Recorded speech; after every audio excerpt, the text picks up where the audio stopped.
Madame, mademoiselle, monsieur, bonjour et bienvenue dans cette web-série où nous poursuivons notre découverte de la process communication avec Sybille Owerx, coach et facilitatrice. Sybille Owerx, bonjour.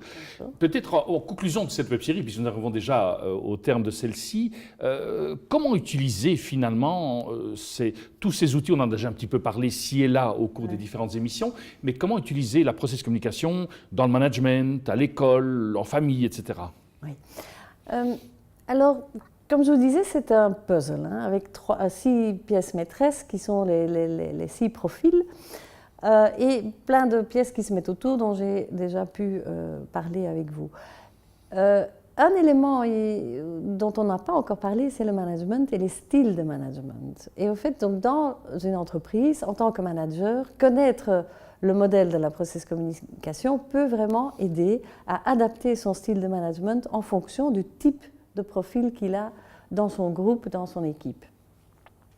Et là aussi, T.B. Keller a distingué 4 types de management. Il y a le type démocratique, qu'on connaît tous, où on pose des questions aux uns et aux autres, on va ensemble trouver une solution. Il y a le type autocratique, où c'est lui qui décide, ça vient de en haut et c'est imposé aux autres. Il y a le type laisser-faire. Il y a un type qui dit « Ok, ça c'est l'objectif, faites comme vous voulez ». Et il y a un 4e type de management qui est celui de la bienveillance. On va tous faire ça ensemble, on s'aime bien, on est une grande famille et ça va marcher. Et voilà, certaines personnes vont se retrouver mieux dans un type que dans un autre. Certains profils, donc, vont se retrouver mieux dans l'un que dans l'autre. Par exemple, le rebelle, il adore le laisser-faire. Il ne faut pas lui dire comment il faut faire, il ne faut pas lui mettre des complications, non. Dites-lui juste ce qu'il a à faire et il va le faire. Aussi, s'il est lui-même manager, c'est ce qu'il va utiliser comme style de management. Alors, le démocratique convient très bien aux travaillomanes et aux persévérants. Ce sont ceux qui réfléchissent, qui ont des pensées logiques, qui ont des opinions. Alors, eux, ils aiment bien en débattre, en communauté, etc. Et ils aiment bien aussi donner ça à leur équipe. Et puis, il y a la bienveillance, c'est l'empathique qui va s'y retrouver. Alors, quand on est leader d'une équipe, on peut s'imaginer qu'il aura un peu de tout dans son équipe.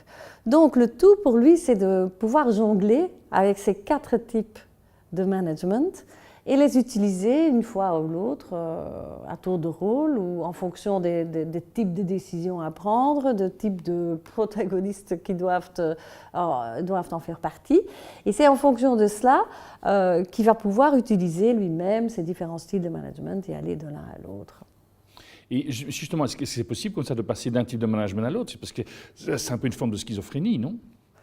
Oui, ça dépend comment c'est apporté. C'est vrai qu'une équipe aime bien savoir comment fonctionne son patron et de quelle façon il agit.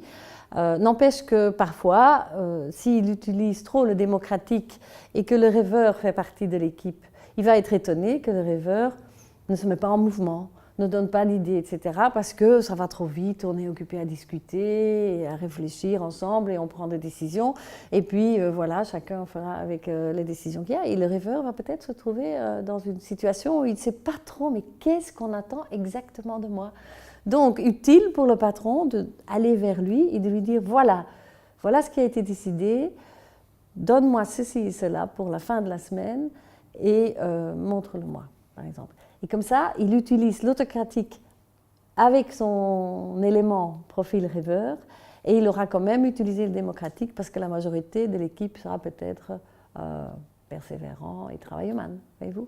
Mais il faut pouvoir s'adapter. Quand on est un manager, ce qui est bien, c'est de pouvoir s'adapter et de pouvoir se rendre compte, même tout en ayant son propre style de management, en l'imposant dans l'entreprise, se dire que avec tel ou tel, ça ne va pas fonctionner parce que j'ai utilisé mon style de management, mais qui ne convient pas nécessairement à cette personne. Et donc avoir un aparté avec lui et utiliser le style adéquat va pouvoir aider. Ce qui signifie, si je vous entends bien, c'est que quelque part, pour qu'une équipe fonctionne bien, dans le cadre de la process communication, tous les membres de l'équipe sont invités à faire le test pour savoir quel est leur profil, et même le manager. Et donc, il faut qu'il y ait une connaissance mutuelle ou pas? Si.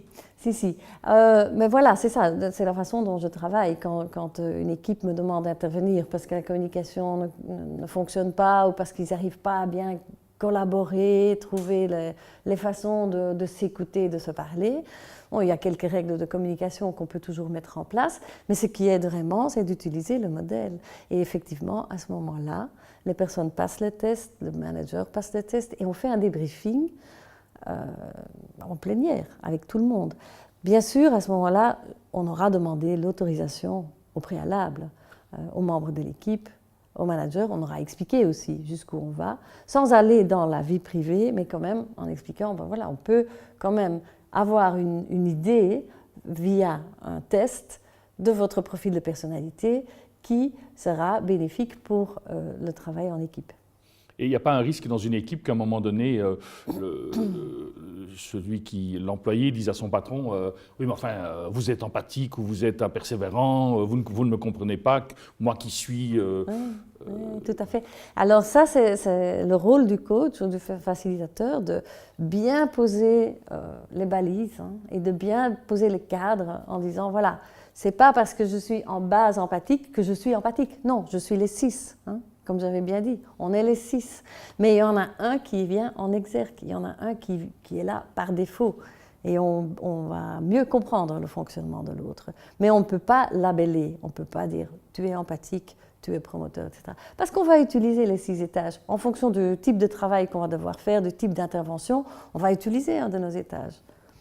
Ce qui veut dire qu'effectivement, on ne peut pas justement être labellisé parce qu'il y a cette diversité à l'intérieur de chacun d'entre nous. Exactement. Et vous avez bien dit 720, si je me rappelle bien. 720 différents profils sont possibles, imaginables. Ça, c'est dans le management. Mais alors, dans le milieu scolaire, est-ce que ce modèle fonctionne aussi? Dans le milieu scolaire, actuellement, il n'est pas suffisamment exploité.